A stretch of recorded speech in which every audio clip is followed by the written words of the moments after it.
Assalamualaikum warahmatullahi wabarakatuh. Masih dengan podcastnya RSSB Sragen. Beberapa hal yang perlu kita cermati untuk dekade sekarang ini untuk peralihan penyakit. Kalau dulu penyakit menular, sekarang sudah beralih ke penyakit tidak menular, dan informasi yang kami dapatkan ada lebih dari 200 jenis kanker ya untuk saat ini yang akan kita bicarakan tentang kanker.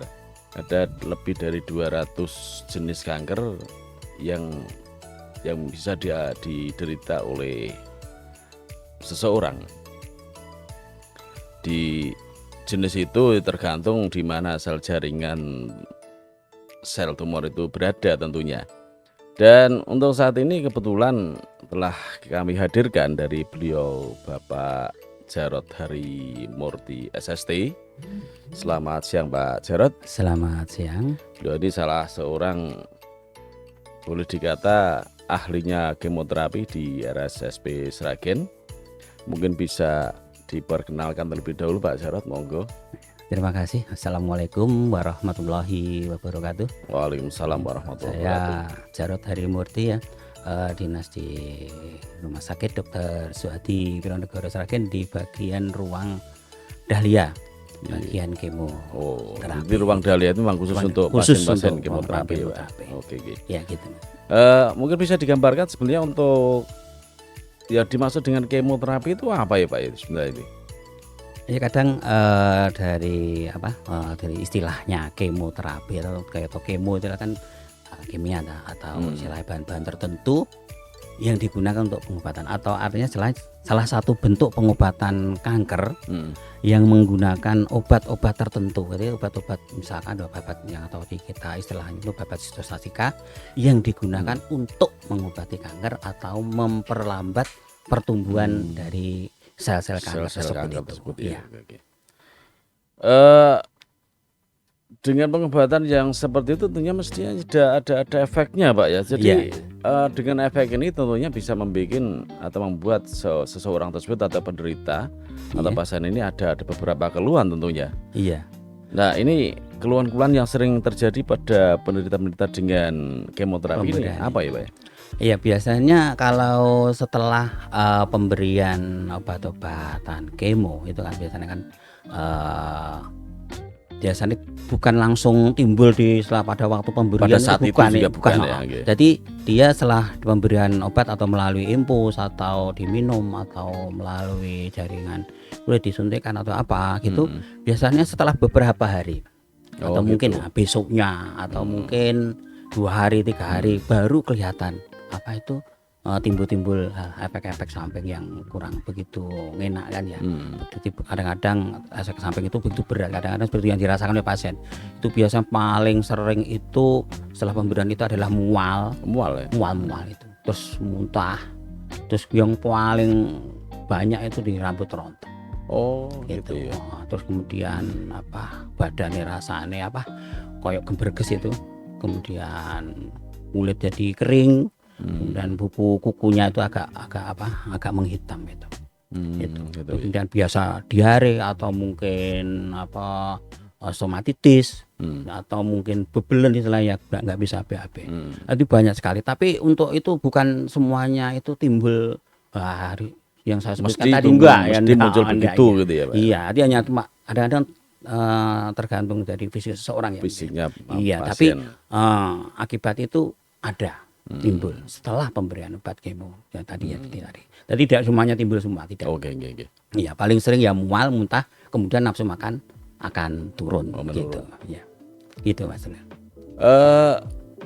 Dengan beberapa keluhan tersebut itu apa sudah dipahami dari setiap pasien atau belum Pak ya? Oh ya, biasanya begini Mas. Ada dari beberapa klien kami, pasien kami itu ada yang tahu gitu ya. Biasanya dia browsing apa sebelumnya gitu ya. itu. Jadi kadang-kadang itu takut itu ya, takut datang itu takut karena itu tadi keluhan-keluhan seperti itu, banyak seperti itu. Padahal kan nggak semuanya gitu, nggak semuanya timbul seperti itu. Gitu. Jadi sebelum melakukan tindakan kemo kita beri pengarahan dulu. Ya sedikit edukasi lah untuk hal-hal itu. Ya. Jadi mulai pelaksanaan bagaimana, terus kemudian kapan dimulai kemo, terus kapan mulai kontrol itu kita kasih edukasi dulu sebelumnya itu. Jadi Dibuka, dari pasien ini, biar pasien biar dan mengerti lah, keluarganya tentunya paham akan gitu. memahami. Iya betul Mas. Dari beberapa tindakan kemoterapi yang dilakukan di RSSB ini, apa ada tindakan yang memang tidak bisa dilakukan di sini? Ada enggak? Ini sementara kan dari rumah sakit kita, Rumah Sakit Dr. Suhadi Piranugara Sragen, dari kita ini sementara untuk pasien-pasien yang one day care ya Mas ya, istilahnya yang one day care dalam satu hari, pagi pelaksanaan, siang atau sore selesai terus pulang. Bisa pulang gitu ya? Bisa pulang langsung gitu ya. Untuk itu berarti ada hal-hal tertentu, istilahnya tidak semua jenis-jenis kanker di sini. Tapi untuk kedepannya nanti hampir semuanya bisa kita tangani. Jadi untuk mungkin karena menggunakan suatu rawat inap ya. Untuk sementara kan tidak ini one day care. Nanti untuk kedepannya nanti kita rawat inap, insya Allah untuk kanker yang memerlukan rawat inap bisa kita laksanakan di sini gitu Mas. Jadi progres kedepannya, progres kedepannya gitu menangani kita sampai siapkan. rawat inap itu Pak. Iya Mas. Iya. Dengan demikian untuk peran dari Rumah Sakit Suhadi Piranugara Sragen ini untuk ke masyarakat dalam pelayanan kemoterapi ini seperti apa nanti Pak? Gimana ya? Peran RSUD dari Dr. Suhadi Piranugara Sragen Gini. ini pada masyarakat dalam pelayanan kemoterapi itu seperti apa gambarannya? Iya. Nanti kita akan mengikuti dari visi-visi dari kita ya, visinya, kita sebagai pilihan utama dari masyarakat untuk pelayanan bidang, tentunya dalam bidang kesehatan ya. Jadi jadi semua misalkan masyarakat kita itu di sini sebagai suatu rujukan, satu-satunya yang ada di Kabupaten Sragen, satu-satunya rumah sakit yang mengadakan kemoterapi. Jadi bisa mencukup dari seluruh kabupaten. Mungkin ada bagian-bagian yang di luar kabupaten yang dekat kita dengan kita bisa masuk ke sini. Kita lakukan kemoterapi di rumah sakit kita gitu. Bisa menggunakan biasa nih Pak, ini biasa kan keluar dari masyarakat bisa pakai BPJS enggak? Nah ya itu penting ya. Ini alhamdulillah juga ini ya. Masalahnya untuk kemoterapi itu kan kadang-kadang masyarakat itu berpikir ini biaya mahal dan sebagainya. Ini alhamdulillah kita berterima kasih sekali ya. Kita sudah bisa ke BPJS alhamdulillah gitu. Jadi jangan khawatir kalau pengobatan itu penting semangat toh. BPJS digunakan gitu. Bisa. Iya. Biar lengkap pembicaraan kita untuk alur penanganan dari pasien ini seperti apa itu Pak? Bisa digambarkan itu. Kalau nanti alur mungkin dari BPJS misalnya dulu. Kalau BPJS dulu biasanya kita dari vaskes pertama, kalau ada keluhan tentang tumor atau apa ke vaskes pertama dulu.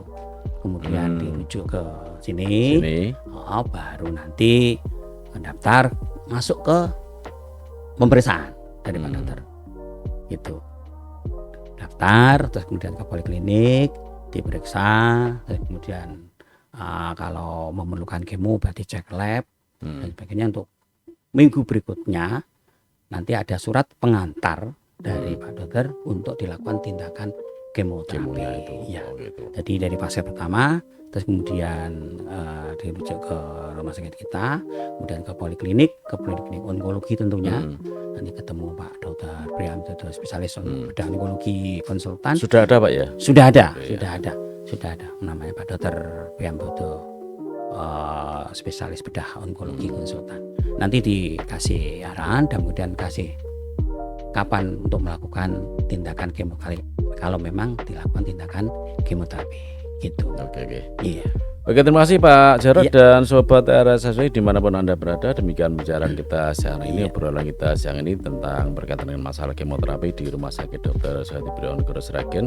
Masih juga terima kasih Pak Jarod atas semua informasinya sehingga nanti bisa dipakai sedikit pedoman buat teman-teman atau saudara-saudara kita yang akan melakukan atau pelayanan di pelayanan kemoterapi di RSSB. Ya, saya juga terima kasih sekali ya Mas Wi, dengan sangat senang sekali bisa hadir di kita ya sini membicarakan tentang walaupun ini sekelumit ya, tapi bisa memberi istilahnya pengetahuan kepada masyarakat mungkin ya, khususnya kepada kita bisa bahwa di rumah sakit kita di Sragen itu sudah ada pelayanan tentang kemoterapi untuk pasien tumor. Gitu ya, senang gitu. Terima kasih Mas Bian. Oke, siap. Iya. Baik Sobat RSSP, dari saya Bian Gedolucu dan dari Pak Jarod Harimurti SST. Sampai ketemu di podcast berikutnya. Rumah Sakit Dr. Suhyati Prionegoro Sragen, Baktiku untukmu. Assalamualaikum warahmatullahi wabarakatuh. Waalaikumsalam.